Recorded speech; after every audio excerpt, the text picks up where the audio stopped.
I need to say this the way it actually happened, because every time I try to summarize it, I realize how easy it is to make it sound like just a toxic relationship, like some messy story people argue about online.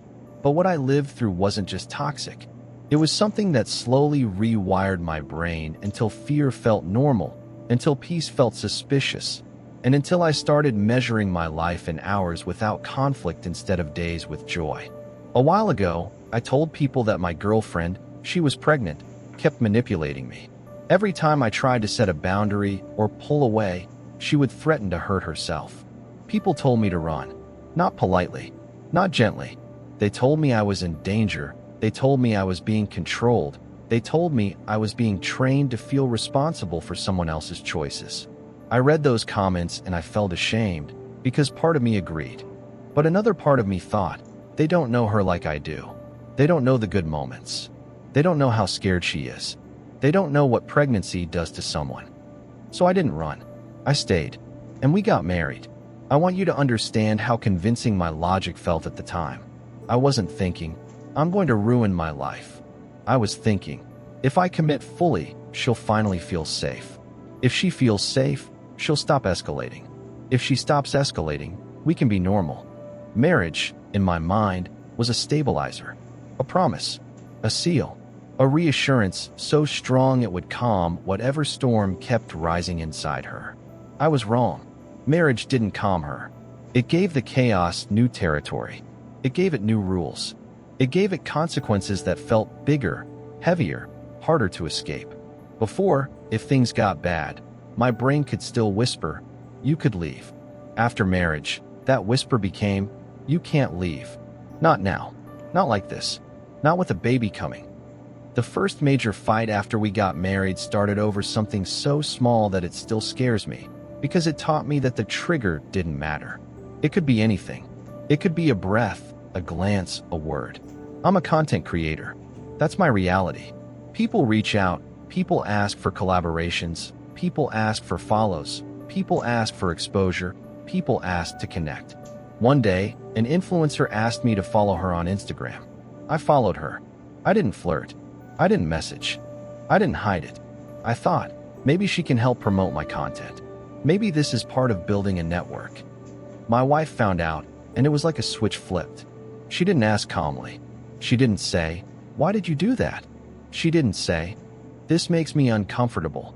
She went straight to accusation, straight to rage, straight to a story where I was the villain and she was the victim. I tried to explain, and every sentence I spoke seemed to make her angrier. It was like she wasn't hearing the words at all. She was hearing betrayal. I kept my voice low. I didn't insult her. I didn't call her names. I told her the truth. The influencer asked. I followed. It was for work. It meant nothing romantically, and I had no intention of cheating. It didn't matter.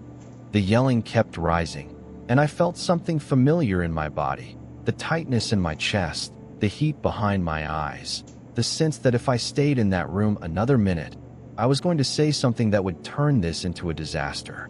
So I did what I thought a calm adult does. I decided to step outside for a few minutes, just to cool down, just to let her calm down. As I was leaving, she told me to come into the room because she wanted to talk. I remember feeling relieved. I remember thinking, okay, good. She's calmed down. We're going to talk like adults. The moment I stepped in, she hit me. There's no way to soften that. She slapped me. Then she hit me again. Then she kept going, punching, kicking, anything she could do to hurt me and keep me in the room. I tried to step back. I tried to leave. She locked the door. That part changed something in me. Because it wasn't an argument anymore. It wasn't even a fight. It was a situation where I couldn't escape. I kept telling myself, she's pregnant. Don't react. Don't escalate. Don't do anything that will make this worse. I kept trying to block, trying to move away, trying to create distance. But when someone keeps hitting you and you can't leave, something primal wakes up. Your body stops listening to your morals and starts thinking about survival. I reacted. I'm not proud of it. I don't tell that part to make myself look good. I'm telling it because it's part of what broke me. I tried to stop her hands. I tried to hold her back, and I called her mother because in my mind her mother was the only person she might listen to. I was wrong about that too. Her mother came, and instead of being the stable authority I expected, she looked scared. She didn't control the situation. She didn't calm her down. It felt like even her mother was walking on eggshells. That was the moment I realized this wasn't a phase. This wasn't pregnancy hormones. This was something deeper, something that existed before me and would exist after me. When the chaos finally died down, we talked, and I did what I had learned to do.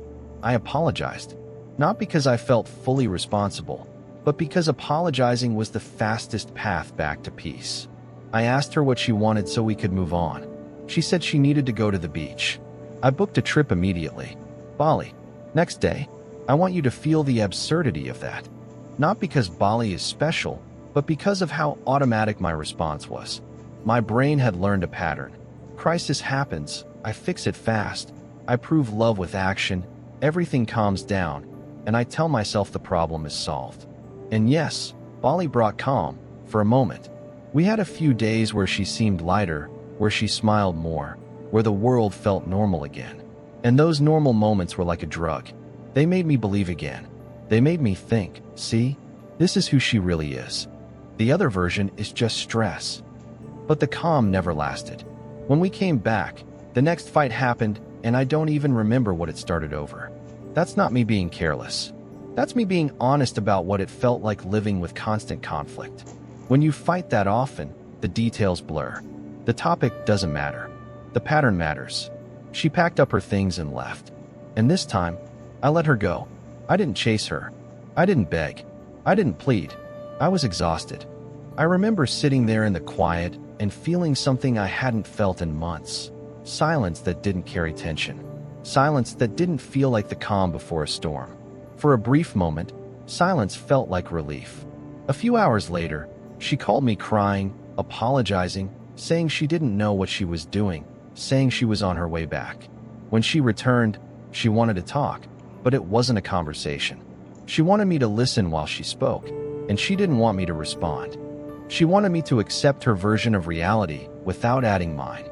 I couldn't do it, because I knew that if I stayed silent, she would interpret my silence as agreement.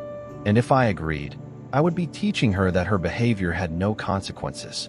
So I told her the truth, that respect matters, that I can't live like this, that if she can't respect me, we shouldn't be together. The moment I said that, she snapped. This is the part where my life started to feel like a hostage situation without a hostage taker. Because she didn't threaten to hurt me first. She threatened to hurt herself. And when someone uses that threat, it rewrites the whole conversation. It takes all your choices and turns them into moral traps. I knew I was being manipulated. I knew it in my mind. But my body didn't care about logic. My body cared about the possibility that someone could die. She moved quickly, and I had to stop her. Then she moved again, and I had to stop her again. I remember begging. I remember my voice sounding small. I remember feeling humiliated by how powerless I was. I remember thinking, this is insane. This is not what marriage is supposed to be. Eventually, she calmed down again. And then, somehow, we moved into closeness like nothing happened. We were intimate. We acted like a couple. That part messed with me the most, because it made me question my own reality. It made me wonder if I was overreacting. It made me think, maybe this is just her breaking down and then recovering. Maybe we're okay. But we weren't okay. A few days later, she checked my phone and saw that I had unblocked a girl who used to be my friend. I unblocked her after my wife left earlier, after she said she didn't want to be with me. In my mind, it was harmless. It was a small return to normal life. I didn't think it was a betrayal. My wife saw it as betrayal. Another fight. Another explosion. Another threat. This time it was so loud and chaotic that I called her mother again. I also started recording parts of it. Not because I wanted to shame her, but because I was scared. I was scared that if something happened, nobody would believe me. I was scared that I would become the villain in a story I didn't write. When she realized I was recording, things escalated again. Security got involved. That moment should have been the end. That moment should have been the point where I said, this is beyond me. But then she cried, and I forgave her again. I need you to understand what forgiveness looked like in that relationship. It wasn't healing. It wasn't growth. It was a surrender. It was me choosing peace in the moment over safety in the future. It was me saying, please just stop. Please let us have one quiet day. Then the pregnancy complications began. She started having intense pain. We went to the hospital. Tests were done. The doctors explained there was risk. I was terrified. I was confused. And once again, I was standing in a place where I needed my wife to be my partner. Instead, she called her family members first, one by one, speaking in a language I didn't fully understand. I stood there feeling invisible. I told her, calmly, that I was there with her, that I needed her to talk to me first, that we were supposed to think together. I asked her why she was calling everyone before explaining anything to me. She snapped at me in public. The humiliation hit me harder than the words. It wasn't just the embarrassment. It was the realization that I wasn't her partner. I was her provider, her emergency contact, her wallet, her punching bag when she was overwhelmed. The doctors said we needed to stay overnight. I paid for everything. She asked me to go home and get things. I did. When I got home, I collapsed. I barely slept in that relationship.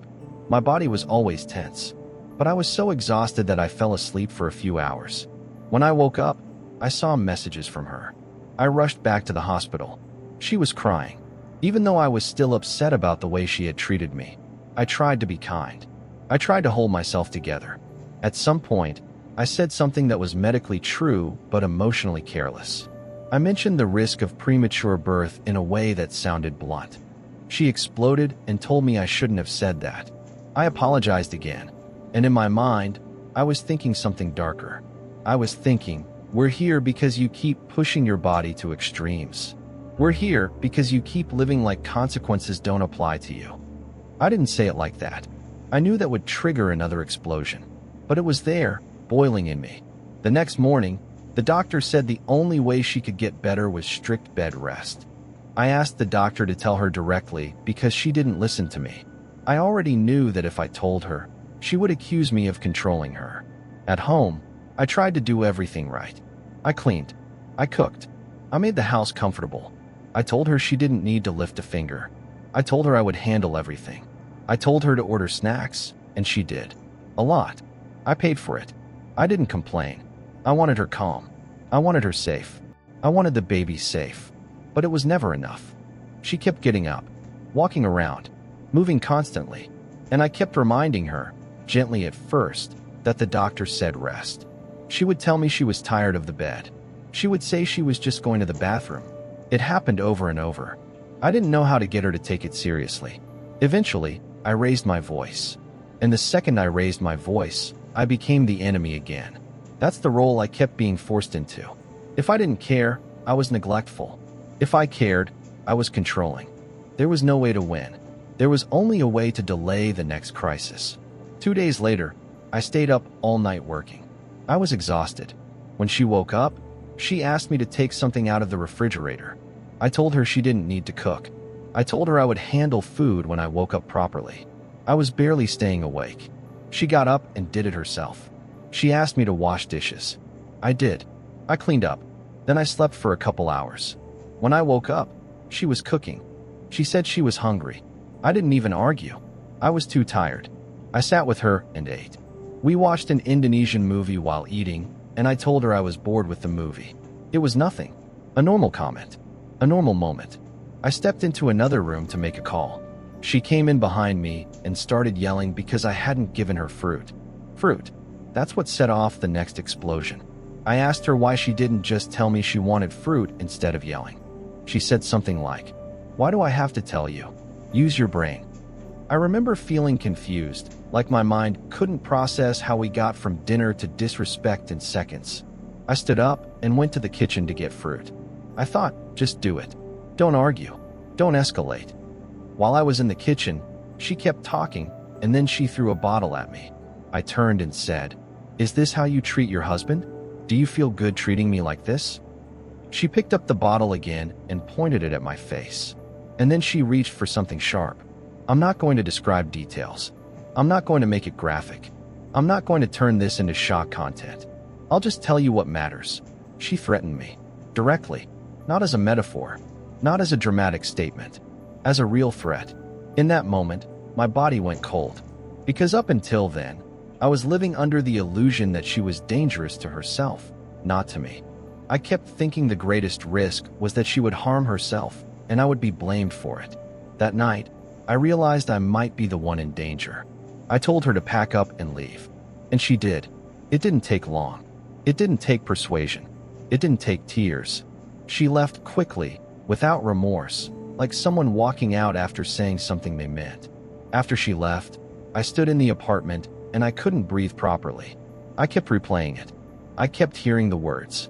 I kept seeing how easily the moment shifted from yelling to threat. And I thought, if I hadn't taken that object away, what would have happened? Then the next wave hit me. My mother. I'm the only son of my mother. I support my family. My mother is widowed. If something happened to me, it wouldn't just be my life lost. It would be my mother's stability, my family's survival, everything I've been trying to build. That realization turned my fear into something else. It turned it into urgency. I texted her afterward because some part of me still wanted an apology. That's the part I'm ashamed of. Even after what happened, my heart still tried to negotiate. My heart still wanted the story to end with her saying she didn't mean it, that she was sorry, that she was going to get help, that she understood. Because if she apologized sincerely, I know myself, I probably would have taken her back. That's how deep the conditioning was. Instead, she doubled down. She said she wouldn't have hesitated. She said she had a mental illness. She threatened to involve the police. She threatened to come to my apartment and make my life difficult. She threatened that I would never have access to the child, that the child would never know me. That's when I realized the trap had evolved. It wasn't just emotional anymore. It was social, legal, public. It had consequences that could destroy me even if I never touched her again. And I started seeing the whole relationship differently. I started noticing how often I had been pushed into reacting and how those reactions could be used against me. I started noticing how quickly she could shift from victim to aggressor to victim again. I started noticing how my kindness had been turned into obligation, how my patience had become permission. I also started noticing my own mind, how tired I was, how disconnected I had become, how my anxiety had become my baseline, how I flinched at the sound of my phone, how I felt dread before opening a door, how my body didn't feel like my body anymore. I used to be someone who could relax, someone who could laugh, someone who could focus, someone who didn't constantly rehearse sentences in his head before speaking. In that relationship, I became someone who measured every word, someone who tried to predict explosions by scanning facial expressions, someone who would apologize just to buy silence, someone who would spend money to create calm, someone who would take responsibility for things that were never mine. And the worst part is, I started believing that was love. I started believing love meant saving someone from themselves. I started believing love meant being the stable one no matter what. I started believing love meant enduring disrespect because no one is perfect. But there's a difference between imperfections and danger. There's a difference between mood swings and threats. There's a difference between jealousy and control. There's a difference between we're struggling and I'm not safe. I didn't want to admit that difference because admitting it meant I had to face what I had done by staying. It meant I had to face that I married into something I couldn't fix. It meant I had to face that my hope had been a form of denial. I also had to face something uglier, the way fear had made me passive. Because once you live with threats long enough, you stop thinking in terms of what you want. You start thinking in terms of what avoids disaster. You start negotiating with your own boundaries. You start lowering the bar for peace. You start calling not fighting today a good day, and your identity shrinks. You become smaller, quieter, more careful. You stop making plans. You stop dreaming. You stop being fully yourself. You become a person whose main goal is to keep the environment stable. That's not a marriage. That's containment. I don't say any of this to make her into a monster. I'm not trying to win sympathy. I'm not trying to blame everything on her and pretend I was perfect. I made choices. I stayed. I forgave things I shouldn't have forgiven. I tried to be the hero in a story that didn't want a hero. I thought love was stronger than reality. But love doesn't protect you from consequences. And eventually, you have to choose between the version of you that wants to be loyal and the version of you that wants to survive. I'm still processing what happens next. I'm still processing what is real and what was manipulation. I'm still processing how quickly my life turned into something I never recognized.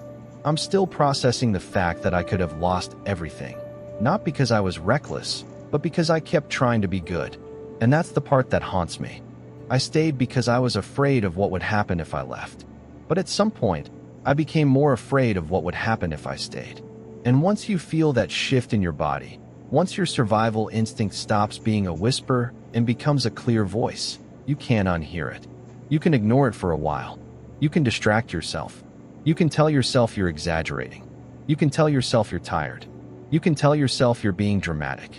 But that voice doesn't go away, because your body knows the truth before your heart is ready to accept it. So now I'm sitting with the question I used to avoid, the question I kept pushing into the future, the question I thought marriage would erase. If love has turned into fear, if commitment has turned into survival, if my peace has become a luxury I can't afford, then what am I actually staying for? And when staying feels more dangerous than leaving, how do you know when it's time to choose yourself?